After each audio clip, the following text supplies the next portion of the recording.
Asta, Maya makan? Kok saya tengah lali sepatu? Maju yuk, cepetan.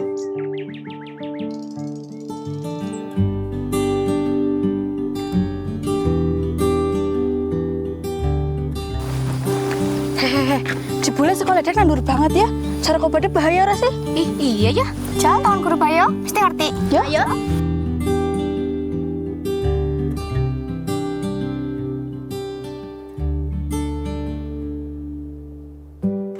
Keke Miss Winda ke? Takon ya? Ayo, Maya. Miss Winda. Hai, gimana? Selamat pagi, Mi. Selamat pagi. Gimana, Asta? Kami mau tanya nih, sekolah kita kan letaknya di atas. Menurut Miss Winda, bahaya nggak sih? Oke, bagus sekali pertanyaanmu. Ayo, sudah jawab sambil kita jalan. Iya. Jadi sekolah kita memang berada di atas.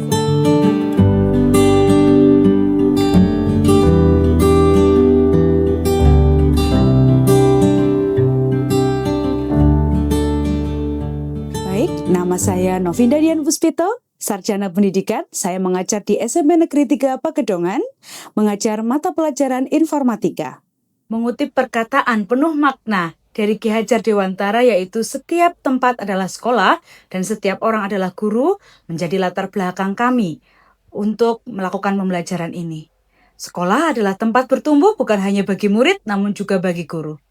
Dengan mengusung tema Ethnostem for Humanism, yang kemudian kami singkat menjadi ST Manis, bertujuan untuk menciptakan pembelajaran yang mendalam dan sesuai dengan 8 dimensi profil lulusan, yaitu keimanan dan ketakwaan terhadap Tuhan Yang Maha Esa, kewargaan, penalaran kritis, kreativitas, kolaborasi, kemandirian, kesehatan, dan juga komunikasi. Ethnostem for Humanism adalah a whole complete package bagi kami, karena pendekatan ini tidak hanya berfokus pada pengetahuan ilmiah, teknologi, rekayasa, dan juga matematika saja, namun mengintegrasikan dengan kearifan lokal dan budaya sekitar untuk memberikan dampak yang lebih luas bagi kemanusiaan. Dengan tema kesiapsiagaan bencana dan bagaimana siswa didorong aktif untuk berperan menemukan solusi bagi lingkungan sekitarnya. Pembelajaran ini mengusung pendekatan inquiry kolaboratif dengan 3 tahapan utama, yaitu assess, design, dan juga implementation. Pada tahapan assess, kami melakukan ruang diskusi terbuka dengan siswa dan juga orang tua. Pada kegiatan ini, kami mendapati sebuah pertanyaan besar dari siswa terkait dengan potensi bencana apa yang mungkin terjadi dalam lingkungannya. Dari sinilah kemudian kami menyadari pentingnya menghadirkan pembelajaran yang dekat dengan budaya dan juga kearifan lokal daerah mereka. Kami berdiskusi, melakukan pemetaan aset, hingga melakukan asesmen awal untuk kemudian merancang pembelajaran terintegrasi antar mapel, yaitu IPS, IPA, Matematika, dan juga Informatika. Pada pembelajaran IPS dengan topik letak geologi Indonesia, siswa diajak untuk mengenali jenis topografi lingkungan tempat tinggal mereka.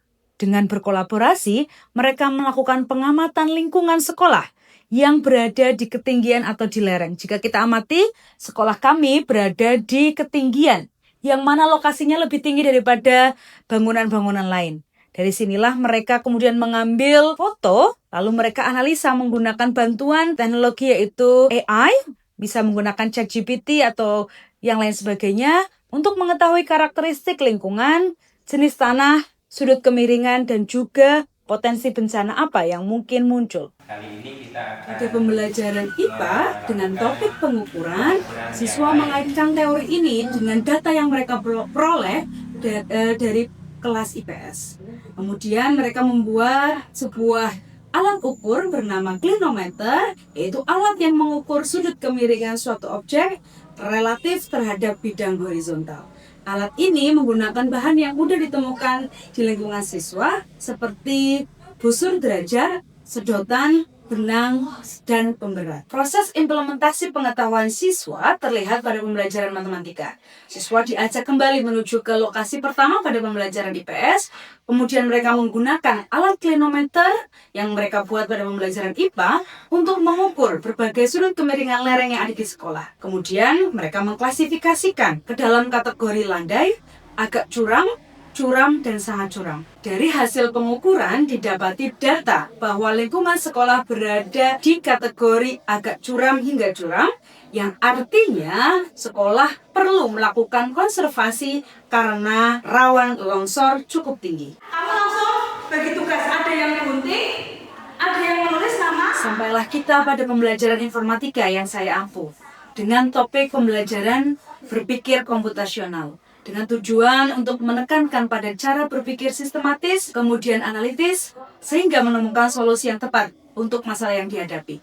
Untuk mencapai tujuan tersebut, terdapat 4 pilar berpikir komputasional yang harus dikuasai siswa. Yang pertama adalah dekomposisi atau memecah masalah. Masalah utamanya adalah resiko longsor di sekolah, dipecah menjadi bagian-bagian yang lebih kecil. Yang pertama, mengidentifikasi kondisi fisik lereng di lingkungan. Kemudian, yang kedua, mengidentifikasi faktor resiko. Selanjutnya adalah identifikasi dampak terhadap sekolah dan warga sekitar. Setelah yang terakhir adalah menyusun rencana mitigasi. Pilar berpikir yang selanjutnya adalah pattern recognition atau pengenalan pola. Siswa bisa mengamati pola yang mudah longsor saat lereng curam, tidak adanya vegetasi, kemudian air meresap berlebihan. Kemudian siswa membandingkan pola dengan atau tanpa mitigasi. Misalnya, longsor lebih cepat terjadi jika tanpa adanya vegetasi yang menahan tanah. Tahapan selanjutnya adalah abstraction atau abstraksi. Dari banyaknya faktor penyebab longsor, siswa menyederhanakan model. Yang pertama, menggunakan kardus sebagai tanah. Yang kedua, menggunakan pasir atau tanah untuk media.